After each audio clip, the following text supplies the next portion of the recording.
Static crackles through the void between frequencies.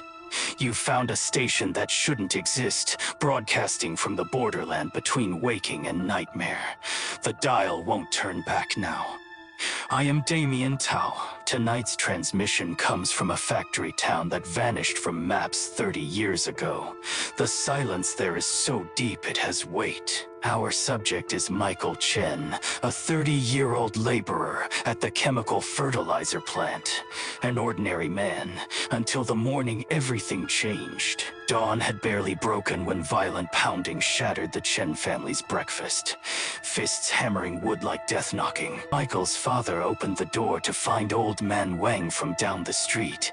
Panic carved into every line of his face. Wang's second son Victor had collapsed.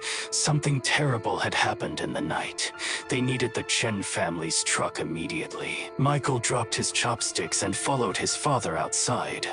The old agricultural truck waited in the courtyard like a rusted sentinel. The engine coughed to life, with a sound like grinding bones. The noise echoed through the narrow alley, waking the ghosts that never truly sleep. 2 minutes later, they arrived at the Wang residence.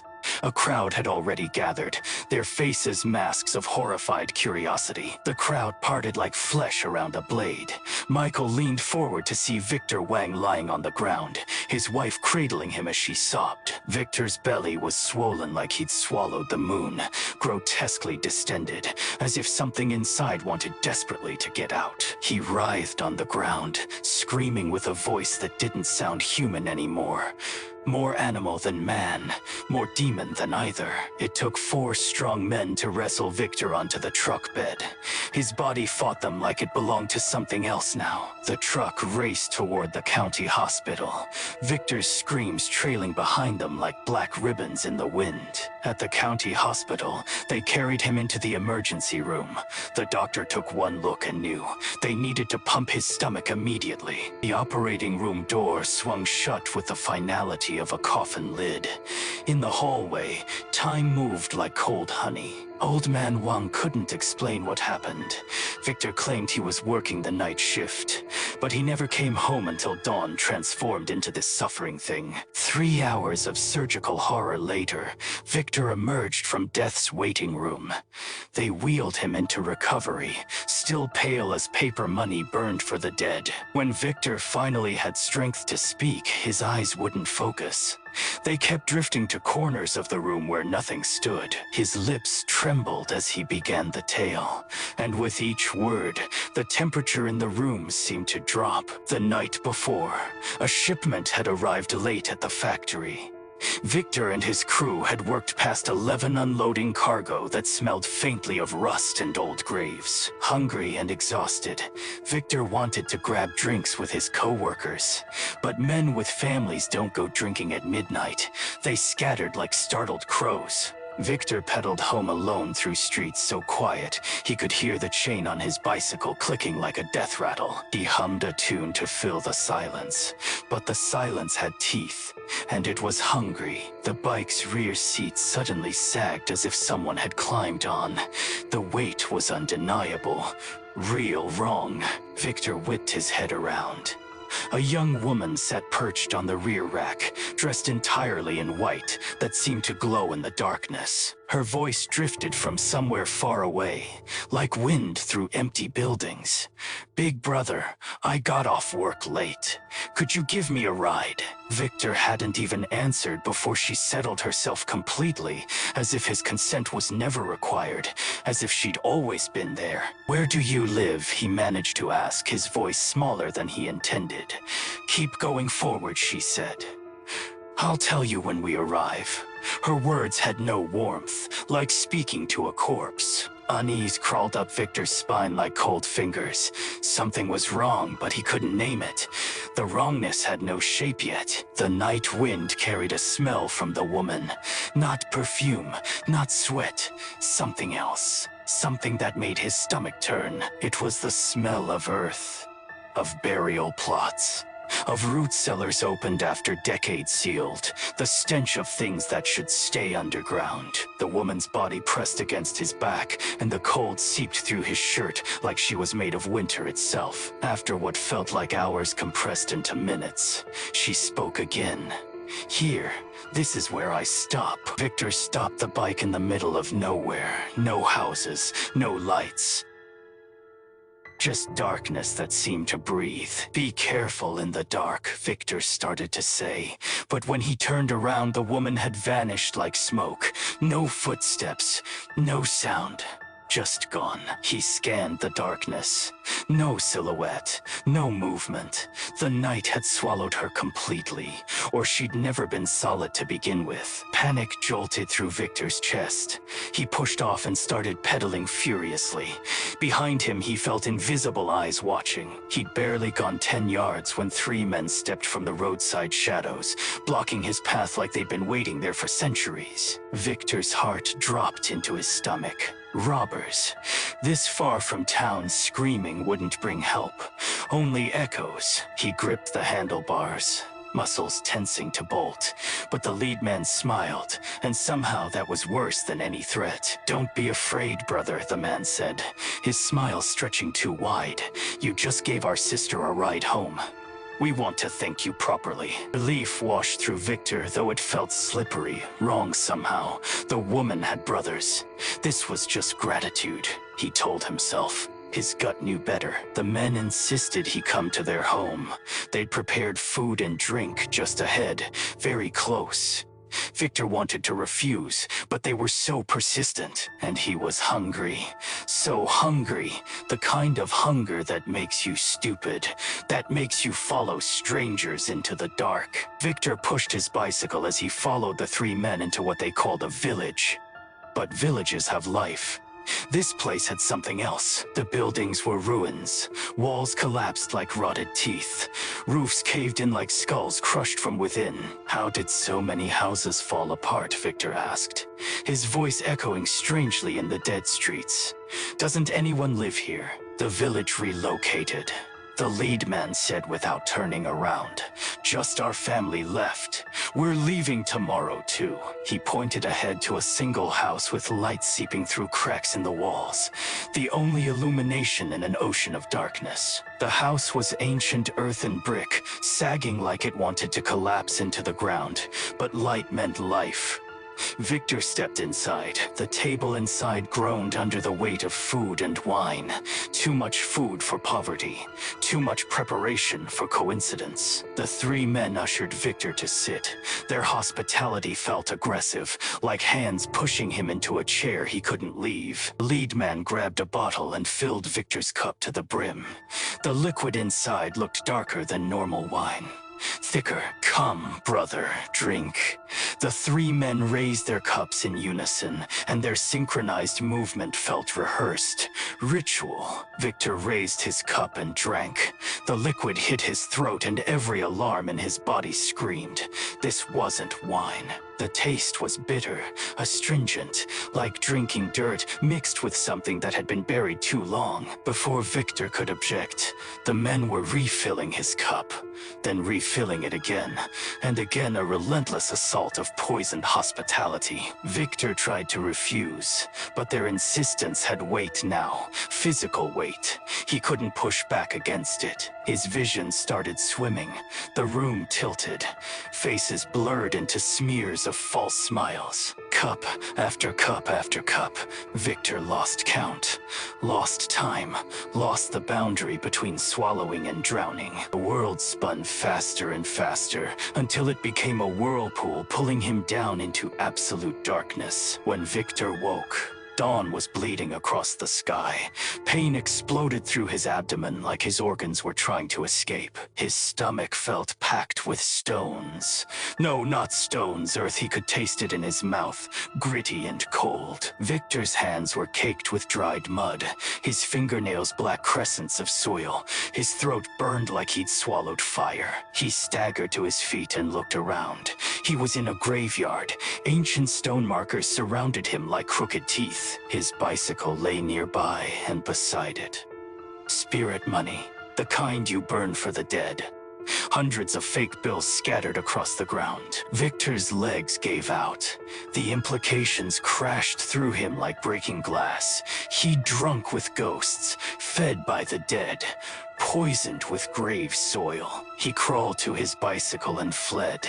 Every pedal stroke sent agony through his swollen belly, but terror was stronger than pain. By the time he reached home, Victor could barely stand. His stomach had bloated to grotesque proportions, as if the dead had filled him with their world. That is where Michael Chen's friend was found that morning, and where the doctors pumped grave dirt from his stomach for 3 hours straight. Proof that some invitations should never be accepted. Some hospitality comes with a price paid in flesh and fear, but Victor Wong's nightmare was just the beginning of something darker that had awakened in that factory town. Word of Victor's encounter spread through the town like a fever. People began locking their doors earlier, refusing rides to strangers, avoiding empty roads after dark. Michael Chen couldn't sleep for 3 nights after seeing his friend bloated with death. He'd lie awake, listening to every creak, every whisper of wind. On the 4th night, Michael heard scratching at his window, soft, persistent, like fingernails on glass asking to be let in. He didn't look. Some things are worse when seen. He pulled his blanket over his head like a child and prayed for dawn. The scratching continued until first light, then stopped as suddenly as if a switch had been flipped, or a spell broken. At the factory, productivity dropped. Men would glance over their shoulders at nothing, jump at shadows, refuse to work late shifts. The foreman complained, but he'd seen Victor too. He'd seen what came back from that ride, so he didn't push too hard. Michael's father started burning incense at the family altar every night. Offerings to keep the door between worlds closed tight. Don't tap someone's shoulder at night, his father warned.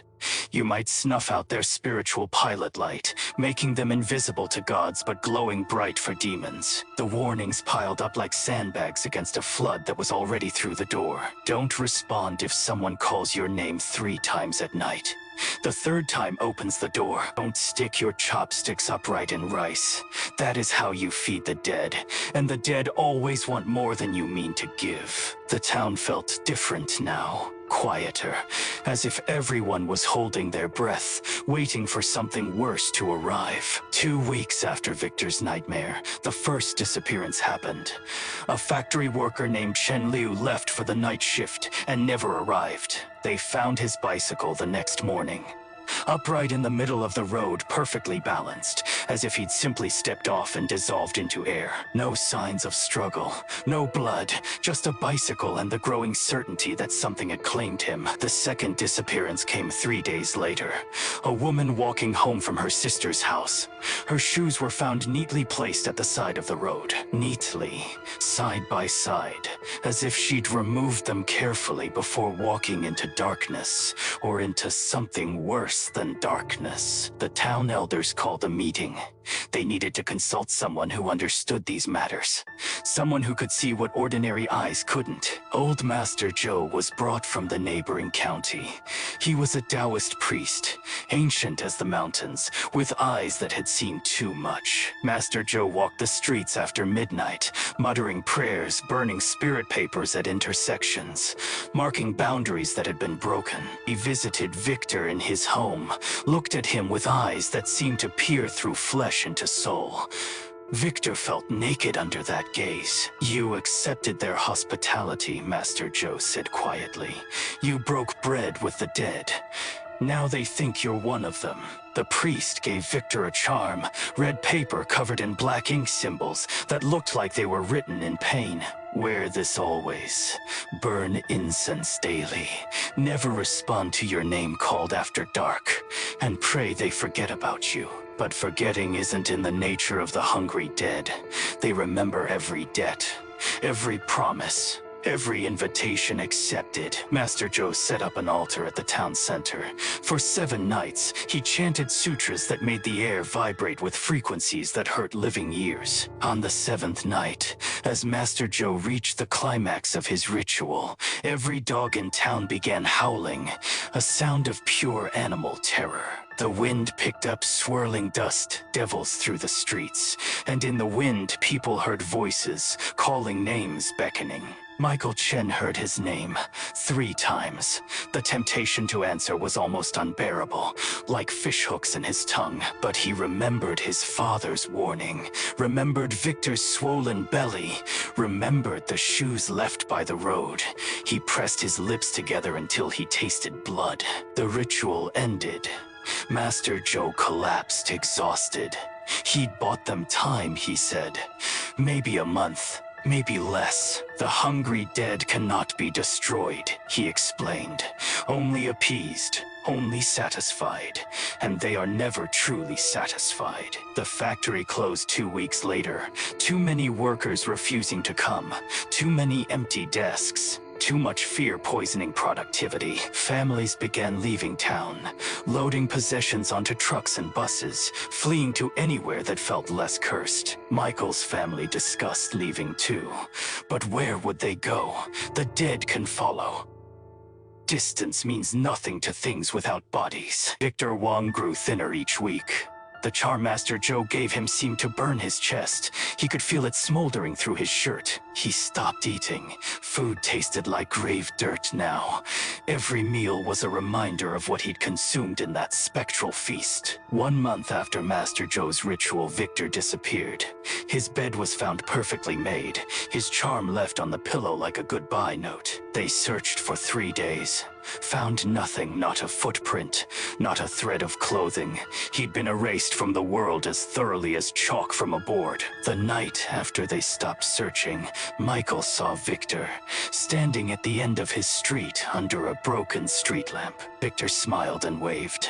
The gesture was too slow, too deliberate, like a puppet being operated by someone who'd forgotten how humans move naturally. Michael slammed his window shut and buried his face in his pillow. He heard Victor calling his name, once, twice. Michael bit his own hand to keep from answering the 3rd call, drew blood, left a scar he'd carry for the rest of his life. Victor stood there until dawn, never moved, never blinked. When the sun rose, he was simply gone. The exodus from town accelerated. Within 3 months, the population had halved. The living fled, the dead remained. Michael's family stayed. His father was stubborn, said the ancestors had lived here for generations, said running wouldn't help. Maybe his father was right, or maybe the dead had decided they'd collected enough. The disappearances stopped, but the town was changed, hollowed out. People walked faster after dark, spoke in whispers, avoided certain streets entirely. The factory never reopened.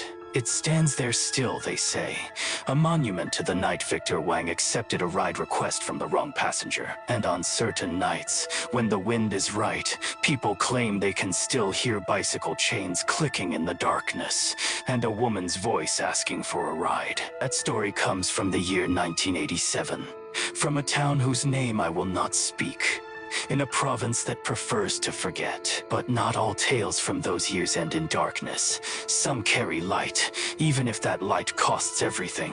Adjust your frequency.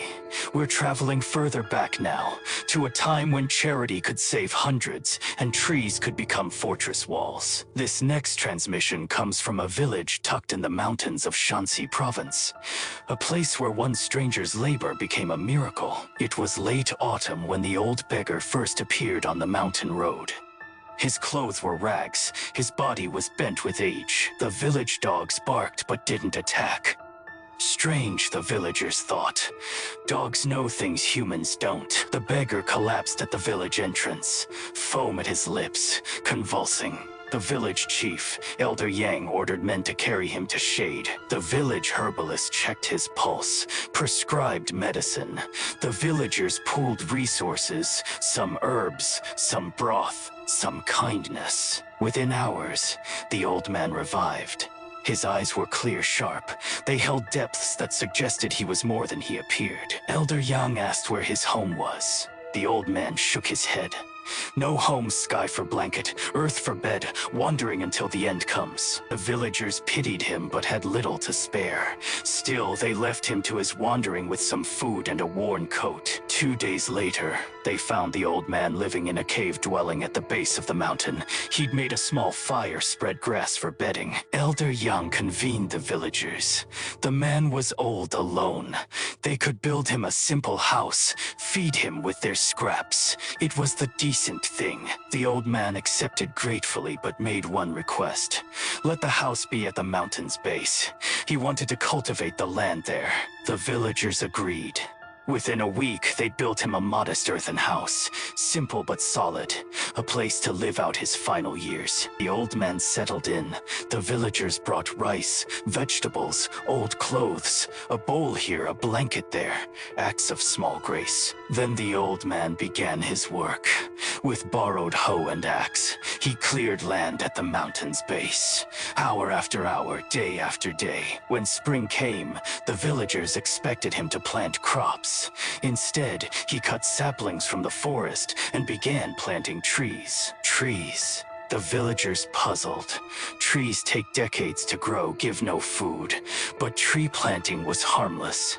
They let him be. Year after year, the old man planted. The saplings became young trees. The young trees became a forest, thick and green, wrapping the mountain's base like a guardian's arms. The old man grew vegetables, raised chickens. He became self-sufficient, and even shared his surplus with those who'd first shared with him. The villagers finally understood. The forest was a windbreak, a wall against mountain winds, protection they hadn't known they needed. Then came the autumn of the endless rains. 5 days of downpour that turned the world to water and mud. On the 5th night, the weather cleared. The sun blazed as if trying to evaporate every drop. But by afternoon, darkness rolled in from the west. Lightning split the sky. Thunder shook the earth. Rain fell in sheets so thick you couldn't see 5 feet ahead. At midnight, a sound like 10,000 horses galloping came from the northern valley. The mountain was roaring. Villagers huddled in their homes, terrified. The sound grew louder, closer. The mountain itself seemed to be sliding toward them. But the village had the mountain as natural barrier. They reassured themselves. The crops were harvested. Rain was good for next season. They'd be fine. Dawn broke. Elder Yang went to assess the damage. What he saw turned his blood to ice water. The entire eastern approach to the village. Roads, fields, everything was buried under 3 feet of mud. A mud flow still oozing toward lower ground. Looking north, a section of the mountain spine that had always blocked the view was simply gone. Collapsed, vanished into mud and rock. Days of rain had saturated the mountain. The night flood had struck the final blow. The mountainside had given way in a massive landslide. The mud rock flow had roared down toward the village like death itself. Enough force to bury every house, enough mass to kill every soul. The flow had stopped at the village's eastern edge, perfectly as if held back by an invisible hand. Elder Yang stood silent, understanding dawning like terrible sunrise. Then he spoke. The forest. The old man's forest stopped it. He led villagers to the mountain base. The forest had caught the landslide like a net catches fish. Trees bent but not broken, creating a natural dam. Behind the tree line, mud and rock had piled 10 feet high, a wall of debris that should have buried them all, but the forest held. Without that forest, planted by an old beggar's hands over patient years, everyone would have died in their sleep, buried alive in liquid earth. The old man's house was half submerged in mud, the roof crushed by a fallen tree. But the structure somehow still stood. Elder Yang and several men waded through mud into the house. Inside, they found the old man's bed had tipped against the wall, creating a protective pocket. The old man lay there peacefully under his blanket. Elder Yang called to him. No response. The herbalist checked for breath. Tears rolled down the herbalist's weathered face. The old man has ascended. Not drowned, not crushed, not starved. He passed in natural sleep. A peaceful death. Elder Yang collapsed to his knees in the mud. Every villager with him did the same. They kowtowed to the old man who'd saved them all. The village held the highest ceremonies. 9 Taoist priests chanted for 7 days. They buried the old man in the forest he'd planted among his trees. Some said the old man was the wandering Taoist's reincarnation. Some said he was a deity sent to protect them. Some said it was pure coincidence. But this was undeniable. His labor had saved hundreds of lives, and the village's charity had earned them a guardian they never knew they needed. Word reached the provincial capital. An official named Chen himself from this village originally returned to investigate. Official Chen examined the landslide site, the forest barrier, the miracle of their survival. He stood before the trees in silent contemplation. Then he went to the old man's grave, burned incense, kowtowed 3 times with genuine reverence. This was no ordinary beggar, official Chen declared. This was a divine guardian who saved hundreds. Your village earned this blessing through generations of kindness. Official Chen funded the construction of a memorial hall, named it Grace Remembrance Hall. Inside, the old man's spirit tablet received offerings alongside the village ancestors. He decreed that the village would remain, and every adult man would plant trees annually by the forest, expanding the old man's gift. They named the forest Virtue Grove, a living monument to the truth that kindness plants seeds whose harvest we cannot imagine. The village thrived. Over generations, it grew to tens of thousands of residents. No major disaster ever struck again. The people remained kind, scholarly, productive. The village became famous for producing talented officials and scholars, 'cause some debts are repaid across centuries. Some protection extends beyond one man's life. Some trees grow tall enough to hold back fate itself. And that is the tale of how charity toward one wandering stranger became salvation for thousands. How trees planted in mystery became walls against catastrophe.